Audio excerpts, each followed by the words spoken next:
வையகம் வாழ்க வளமுடன். உலகெங்கும் இருக்கும் நமது யூடியூப் குடும்பத்தினருக்கு டாக்டர் டிவைன் தினேஷ் அன்பான வணக்கங்கள். வைகாசி மாத பலன் பார்க்க போகிறோம். வைகாசி என்ன சிறப்பு? வைகாசி விசாகம். நம்மளுடைய முருகப்பெருமான், நம்ம தமிழ் கடவுள் முருகப்பெருமான் பிறந்தது விசாக நட்சத்திரம். வைகாசி விசாகமில் அவரோட பவர் ரொம்ப உச்சத்தில் இருக்கும். தமிழர்கள் எல்லாருக்குமே தெரியும், நம்ம பழனி, திருச்செந்தூர், திருத்தணிலாம் பெரிய ஃபங்க்ஷனாக கொண்டாடுவோம், சரிங்களா? அதனால் இது ரொம்ப சக்தி பெற்ற மாதம். ஓகே, இந்த மாதத்துலேயே இன்னும் பௌர்ணமி, அமாவாசை, ஏகாதசிலாம் வருது, சஷ்டி வருது. இதிலலாம் விரதம் இருந்து வேண்டிங்கன்னா இன்னும் ரொம்ப பவர். மெயின் வைகாசி விசாகம்.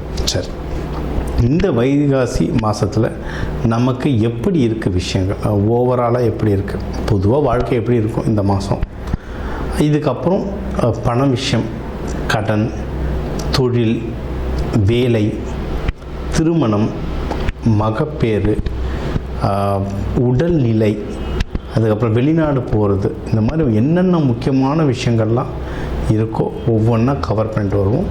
அதுக்குள்ள எது எதெல்லாம் நம்மளுக்கு அனுகூலமாக இருக்குது, டக்குன்னு முடிகிற மாதிரி இருக்குது, எது எதெல்லாம் கொஞ்சம் தள்ளி போகும், அதுக்கு எந்தெந்த தெய்வ வழிபாடு பண்ணணும், என்னென்ன பரிகாரங்கள் இல்லைன்னா என்னென்ன வழிபாட்டு முறைகள் பண்ணால் எனக்கு இன்னும் நல்ல விஷயம் நடக்கும்ன்றதை ஒவ்வொன்றா பார்த்துட்டு வருவோம்.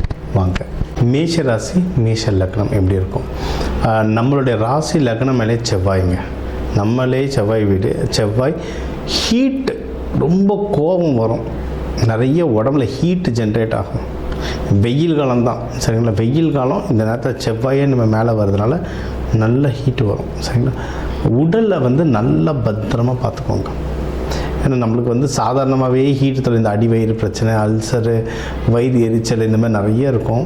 அதுலேயும் நீங்கள் இந்த ஃபாஸ்ட் ஃபுட்டு, ஆயில் ஐட்டம் சாப்பிடக்கூடாது. நம்ம கை அதில் தான் வேறு போகும். அதனால் உடம்பை கொஞ்சம் பத்திரமாக பார்த்துக்கோங்க. எவ்வளவு தண்ணி குடிக்கிறீங்க, இளநீர் குடிக்கிறீங்களோ, உடம்பை எவ்வளவு கூலாக வச்சுக்கிறீங்களோ அவ்வளவும் உடம்பு நல்லாயிருக்கும். உடம்பு நல்லா இருந்தால் மனசும் நல்லாயிருக்கும். எடுக்கிற முடிவுகள் ரொம்ப தெளிவாக எடுப்பீங்க, சரிங்களா? இன்றைக்கி நம்ம நிறைய பேர் பழையதெல்லாம் சாப்பிட்றதில்ல. ஆனால் பழையது கூழெல்லாம் குடித்தோன்னா உடம்பு சூடு ஒன்று நல்லா தணிக்கும். அதனால தான் இந்த மாதிரி காலகட்டத்துங்களில் அம்மன் கோவில்களெல்லாம் கூழ் ஊற்றுறோம், கோவிலெல்லாம் கூழ் ஊற்றுறோன்னாவே இதுக்காக கொண்டு வந்தது தான், உடல் சூட்டை தணிக்கிறதுக்கு. முக்கியமாக நெருப்பு ராசிகள், நம்ம ஆண் நெருப்பு ராசி ரொம்ப ஜாஸ்தியாக இருக்கும் ஆண்டல். அதனால் பார்த்துக்கணும். இது இன்னொன்று இரண்டாம் வீடு. இரண்டாம் வீட்லேயும் பார்த்திங்கன்னா சூரியன், புதன் இருக்காங்க.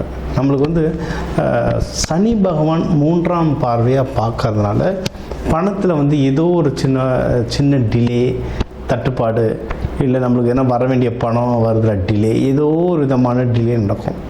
அது ஒரு கிளாரிட்டி இல்லாமல் ஏன் நடக்குது, கேட்டோம் தரந்தானே சொன்னார், ஏன் தரல, இது எனக்கு கரெக்டான டைமுக்கு வரணுமே, ஏன் வர மாட்டேங்குது, நம்ம அர்த்தம் தெரியாமல் கொஞ்சம் முடிச்சுக்கிட்டு இருப்போம், சரிங்களா? இப்போ அதெல்லாம் பிரச்சனை கம்மியாகிட்டு கிளாரிட்டி கிடைக்கும். ஏன்னா சூரியன் புதன்றது புத்த ஆதித்ய யோக் அப்படின்னு சொல்லுவாங்க, நல்ல அறிவாளின்னு சொல்லுவாங்க.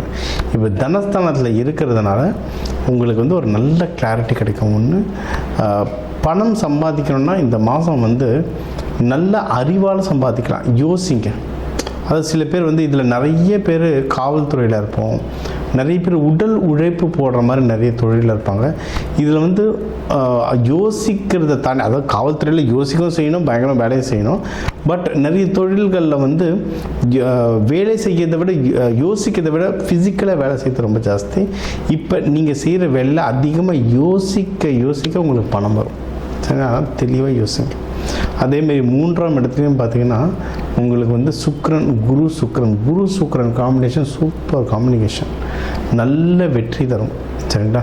நீங்கள் எடுக்கிற முயற்சிகளில் சரியான வெற்றி, அதாவது வேலையோ, திருமணமோ, பிஸ்னஸோ, வண்டி வாங்கணும், எந்த ஒரு முயற்சின்னு, ஏதாவது ஒரு காரியம் நடக்கணும்னாவே அதுக்கு முயற்சி எடுத்தால் தான் நடக்கும், சரிங்களா? அந்த முயற்சி வெற்றி அடைஞ்சால் தான் அடுத்த காரியத்துக்கே நம்ம மூவ் ஆக முடியும். அந்த வெற்றி கிடைக்கிறதுக்கு அதிகமான வாய்ப்புகள் இருக்குது. ஸோ அதனால் தாராளமாக ட்ரை பண்ணலாம். அது உங்களுடைய இளைய சகோதரர்கள், சகோதரிகள், ஆஃபீஸில் உங்கள் ஜூனியர்ஸ், இவங்கெல்லாம் கூட உங்களுக்கு ஹெல்ப் பண்ணுறதுக்கு அதிகமான வாய்ப்புகள் இருக்குது. இது மட்டும் இல்லை, உங்கள் குடும்பத்தில் அம்மா அப்பாவும் ஃபேமிலி மெம்பர்ஸ் நல்லா ஹெல்ப் பண்ணுவாங்க. ஃபேமிலி மெம்பர்ஸ், ஃப்ரெண்ட்ஸ் அண்ட் ஃபேமிலின்னு சொல்லுவாங்க. இவங்க வந்து உங்களுக்கு நல்ல ஹெல்ப் பண்ணுறதுக்கு அதிகமான வாய்ப்புகள் இருக்குது. சரி, இதை தாண்டினா இன்வெஸ்ட்மெண்ட்டுக்கெலாம் ரொம்ப சூப்பரான நேரம். நம்ம காலம் இது சொல்லுவாங்கள்ல, இது நம்ம காலம் கபிலா இறங்கி ஆடுன்ற மாதிரி, இது நம்ம காலம் மேஷம் இறங்கி ஆடுங்க. ஏதாவது நிலம் வாங்கணும், வீடு வாங்கணும், நகை வாங்கணும், நிறைய நல்ல நாள்கள் தான் நம்ம பார்த்து வாங்குவோம். ஏதாவது வாங்கணும், இன்வெஸ்ட்மெண்ட் பண்ணணும்னா தாராளமாக பண்ணால் ரொம்ப சூப்பராக ஒர்க் ஆகும். திருமணமும் பார்த்திங்கன்னா நல்ல கை கொடுறதுக்கு அவ்வளோ சூப்பரான வாய்ப்புகள் இருக்குது. சரிங்களா? அதுவும் இந்த மாதம்தான் ரொம்ப ரொம்ப சிறப்பான மாதம். முக்கியமாக மகப்பேருக்கும் இது சிறப்பான மாதம், திருமணத்துக்கும் சிறப்பான மாதம். ஏன்னா உங்களுடைய 7ஆம் வீடு வந்து சுக்கிரன் வந்து இப்போ குரு பார்க்குறார். என்னென்னா இப்போ இந்த மாதம் வந்து உங்களுக்கு மே 15 ஜூன் 14 வரைக்கும்.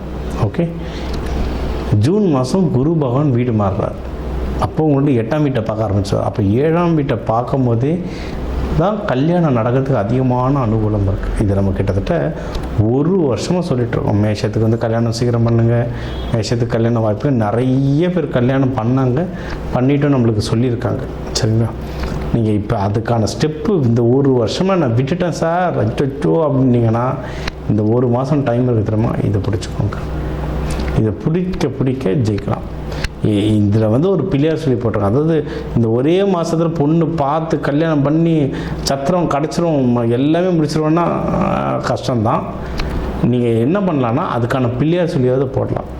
நல்ல நாள் பார்த்துட்டு நீங்கள் கரெக்டாக பொண்ணு வீடோ மாப்பிள்ளை வீடோ பார்த்து பேசி அந்த பூ வைக்கிறது, இந்த ஃபார்மாலிட்டிஸை முடித்தா கூட அடுத்தடுத்து கல்யாணத்தை அந்த எனர்ஜியே தானாக கூப்பிட்டு வரும். ஸோ பிள்ளையார் சொல்லி போடணும்.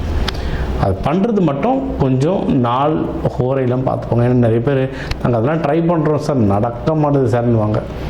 என்னைக்கு சார் ட்ரை பண்ணிங்கன்னு கேட்டால் ஞாயிற்றுக்கிழமை தான் தம்பிக்கு லீவு, அப்போ தான் போயிட்டு வந்துட்டோம், எதுவும் நடக்க மாட்டுது அப்படின்வாங்க. அதெல்லாம் கிடையாது. ஞாயிற்றுக்கிழமை சனிக்கிழமைலாம் பெருசாக வேலை செய்யாது. அது மேஷத்துக்கு ஞாயிற்றுக்கிழமை சுத்தமாக வேலை செய்யாது. ஏன்னா ஞாயிறும் செவ்வாயும் அப்படியே எதிரி கிரகங்கள்னு சொல்லுவாங்க.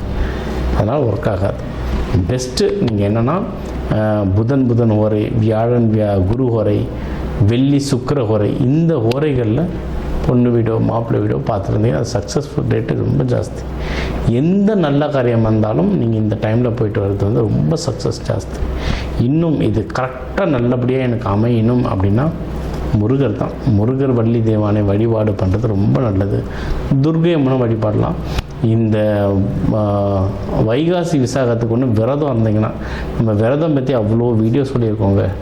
7 நாள் விரதம், 11 நாள் விரதம், 21 நாள் விரதம், எவ்வளோ நாள் விரதம் இருக்க முடியுமோ இருந்துட்டு, உடல் பாதிக்காத மாதிரி விரதங்கள் இருந்துட்டு நீங்கள் வேண்ட அந்த முருகப்பெருமான் உங்களுக்கு ஒவ்வொன்றா நடத்தி கொடுப்பார்.